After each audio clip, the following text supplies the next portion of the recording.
Assalamualaikum warahmatullahi wabarakatuh, sahabat.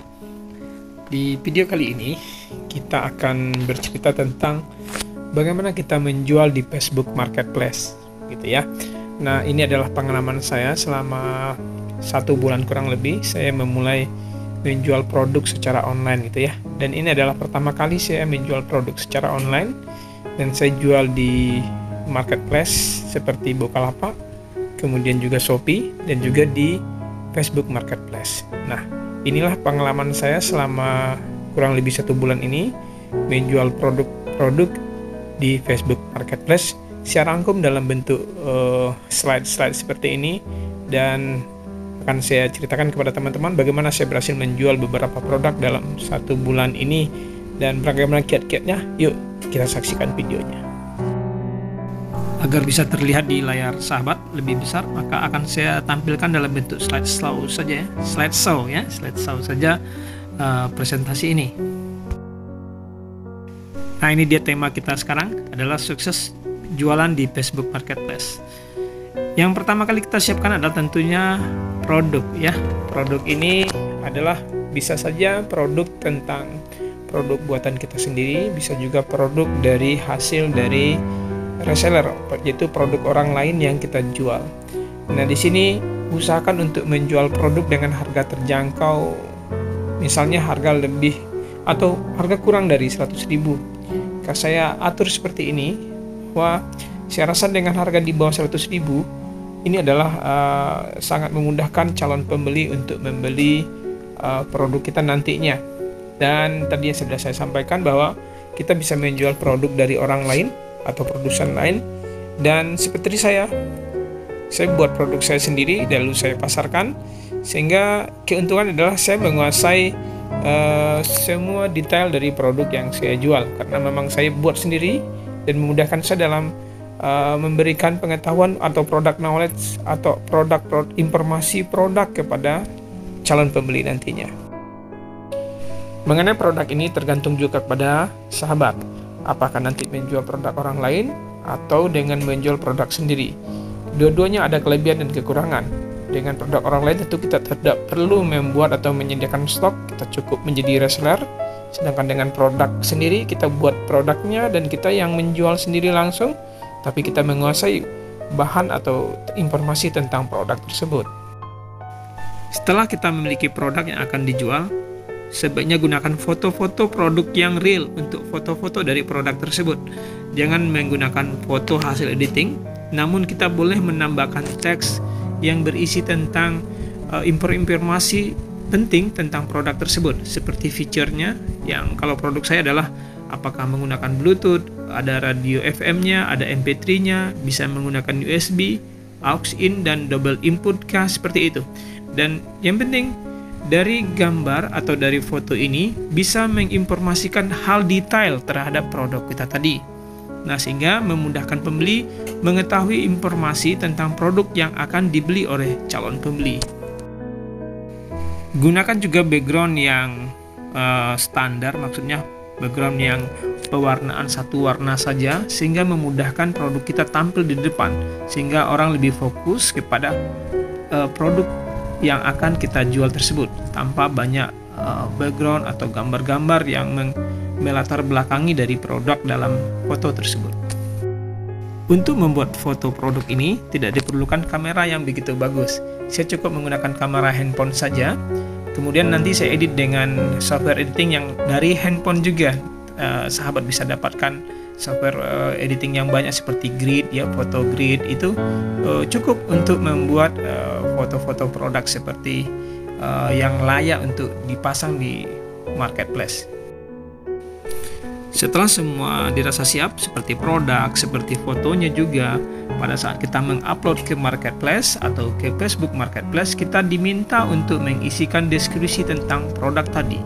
Isilah deskripsi ini tentang bagaimana beratnya, berapa beratnya, ukurannya, tinggi, panjang, lebar, warna, kemudian jika itu adalah dalam bentuk pakaian, terbuat dari bahan apa, seperti itu. Yang penting rekan-rekan bisa memberikan informasi detail yang mengedukasi kepada calon pembeli bahwa ini loh produknya, detailnya seperti ini, Karena ingat rekan-rekan bahwa si pembeli tidak bisa melihat langsung produk ini. Nah, hanya dari informasi inilah, deskripsi inilah dia bisa membayangkan produk itu akan seperti apa.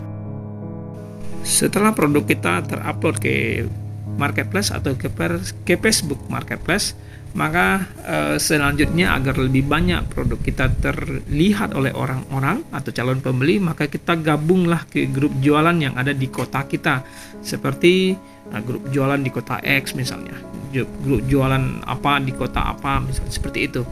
Dan mulailah menyebar informasi produk yang kita jual tadi ke grup-grup tersebut.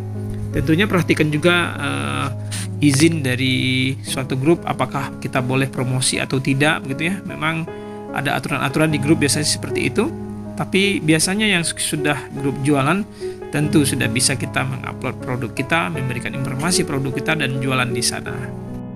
Nah, mengapa harus share di grup-grup jualan di kota kita? Karena layaknya seperti pengalaman saya dalam 1 bulan ini, Facebook Marketplace itu cenderung pembelinya datang dari kota kita sekitar.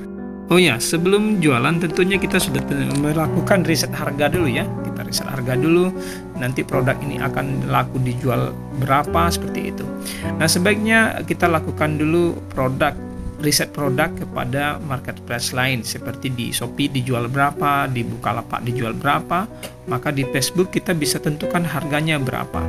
Biasanya saya lebih hampir sama ratanya atau di harganya atau di bawah rata-rata sedikit, karena produk ini adalah produk saya sendiri, jadi saya tahu saya tidak bisa menghitung jangan sampai rugi dari harga dasar atau harga modal saya. Untuk menentukan harga ini, Facebook Marketplace itu lebih unik dibandingkan marketplace yang lain. Berdasarkan pengalaman saya juga ini, calon pembeli itu rata-rata tidak bisa menggunakan Shopee, Bukalapak, Tokopedia atau marketplace lain. Maka jadinya ada kerepotan di sini tentang nanti kurir atau segala macam. Maka saya lebih memilih untuk mengantar langsung produk ini kepada calon pembeli atau disebut juga dengan COD, Cash and Delivery.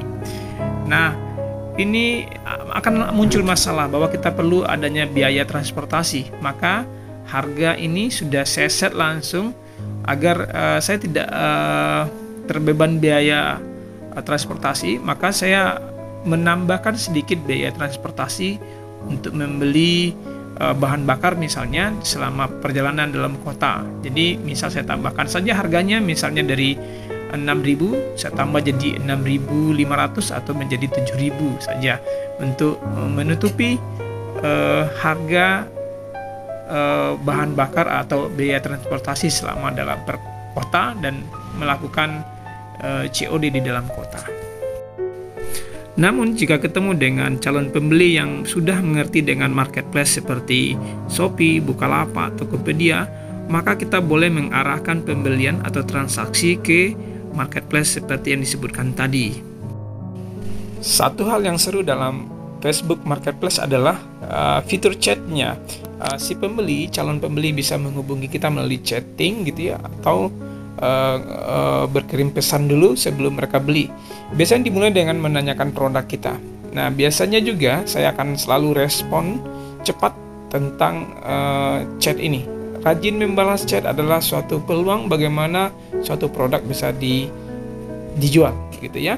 Nah, usahakan dengan bahasa yang ramah, sopan, dan bangun interaksi yang baik dengan calon pembeli kita. Usahakan selalu follow up juga. Nah, ini follow up ya. Usahakan selalu follow up untuk menanyakan kembali tentang apakah ketertarikan pembeli dengan produk kita.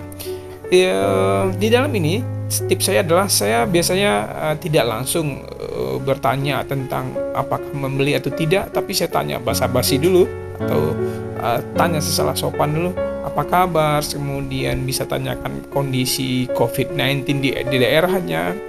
Dan yang memang ada sedikit unik juga, saya bisa menggunakan beberapa bahasa daerah. Jadi saya juga melihat profil dari calon pembeli ini, dia berasal dari kota apa, menggunakan bahasa apa. Sesekali saya juga sapa dengan bahasa mereka. Nah, jadi saya bisa bahasa Sunda, bahasa Jawa, berbahasa Melayu seperti itu. Maka itu akan membuat suasana selama chat tadi akan lebih terasa dekat dan berujung kepada pembelian. Nah, seperti itu, rajinlah membalas chat dan selalu follow up calon pembeli kita, dan juga bangun interaksi yang bagus dengan calon pembeli kita.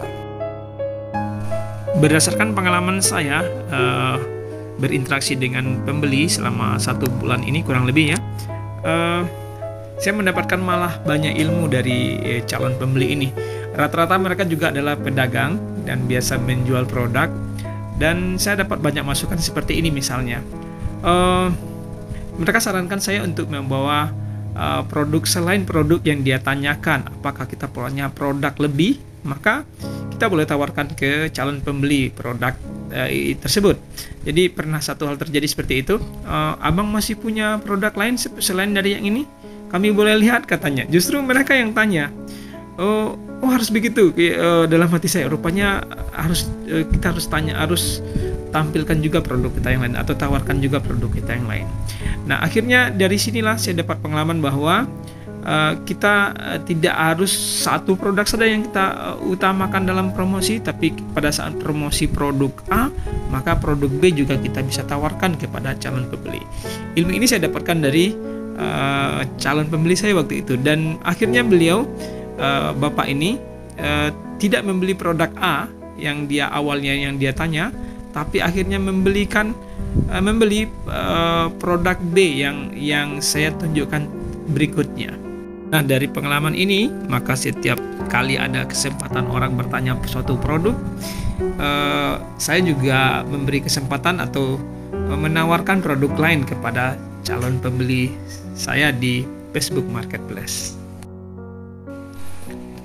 Chatting atau berdiskusi dengan calon pembeli, akhirnya saya juga mendapatkan ilmu bahwa si pembeli kadang menanyakan produk lain yang tidak ada sama saya, dan mereka menyarankan untuk saya memiliki produk tersebut untuk dijual. Nah, ini juga suatu ilmu bahwa berinteraksi, berkomunikasi dengan calon pembeli, kita juga mendapatkan wawasan selama kita dalam jualan, ya. Jadi produk yang tidak ada nantinya mereka sarankan untuk supaya kita jual, karena menurut mereka produk itu banyak yang cari juga. Selain diri dia yang cari, teman-temannya juga yang cari. Nah, marketing seperti ini, marketing dari mulut ke mulut seperti ini, cerita-cerita antar teman ke teman ini biasanya juga efektif mendampingi marketing online yang kita kenal saat ini.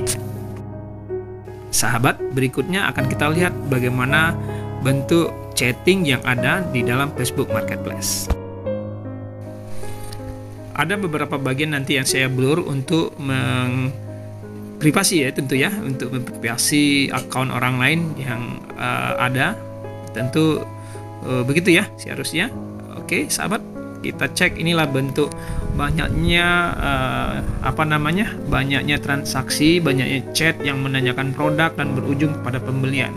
Dan rata-rata ini adalah nantinya menjadi rekan saya, maksudnya menjadi kenal dengan saya, karena saya langsung ketemu dengan orang-orang tersebut, dengan calon pembeli ini, dan dari mereka juga saya mendapat ilmu bagaimana menjual, bagaimana apa yang harus dijual, bagaimana berinteraksi, dan alhamdulillah ini akhirnya menjadi suatu hal pelajaran baru bagi saya yang tadinya saya tidak berkecimpung dalam hal ini, dan saya coba hal ini, maksudnya adalah berjualan online ini. Namun ini bisa akhirnya saya membuktikan pada diri saya bisa menjual seperti orang lain juga menjual produk secara online. Nah, itu dia tadi sahabat, pengalaman saya selama 1 bulan ini, bagaimana saya menjual di beberapa marketplace, termasuk Facebook Marketplace. Yang utamanya yang kita ceritakan pada video kali ini adalah Facebook Marketplace. Semoga video ini bermanfaat untuk teman-teman sekalian, untuk sahabat sekalian, dan sukses juga dalam berjualan tentunya ya. Bagi sahabat yang belum subscribe, silahkan di subscribe dulu video ini atau channel ini. Bagi yang ingin komen, saya harapkan komen dari rekan-rekan semua atau sahabat semua, share pengalamannya bagaimana berjualan secara online di marketplace atau di Facebook Marketplace. Oke sahabat, jangan lupa untuk selalu share, ya, ulang lagi nih, komen ya. Dan di video terakhir ini saya juga melihat kan bagaimana toko saya ya, di di Shopee, dan ini adalah di Shopee produk saya ya. Produk di Shopee ini ada produk saya sendiri dan juga produk reseller. Jadi saya gunakan Shopee untuk memasarkan produk ini juga. Ada beberapa produk terjual di sini dan masih baru ya, dan belum banyak terjual di Shopee ini. Yang paling banyak terjual adalah di Facebook Marketplace. Dan selanjutnya ini adalah di Bukalapak. Saya juga jual di Bukalapak. Namun di Bukalapak ini hanya khusus produk saya sendiri. Nah, jadi tidak saya campur dengan produk reseller lainnya. Oh ya sahabat, nah di Shopee atau di Shopee ya, saya pernah menjual sampai ke Sulawesi, Manado gitu ya. Produk ini terjual dan saya bersyukur juga, dan pernah terjual ke Palembang, ke Jakarta, dan beberapa daerah lainnya. Dan paling ramai itu di Facebook Marketplace. Oke, itu dia sahabat ya. Pengalaman saya dalam 1 bulan ini bagaimana saya menjual produk secara online. Sekali lagi demikian mungkin video dari saya, dan jangan lupa subscribe, share, like, dan komen gitu ya. Silakan berbagi di seksi komentar ya sahabat semua. Demikian mungkin saya tutup videonya, sampai ketemu lagi video berikutnya. Assalamualaikum warahmatullahi wabarakatuh.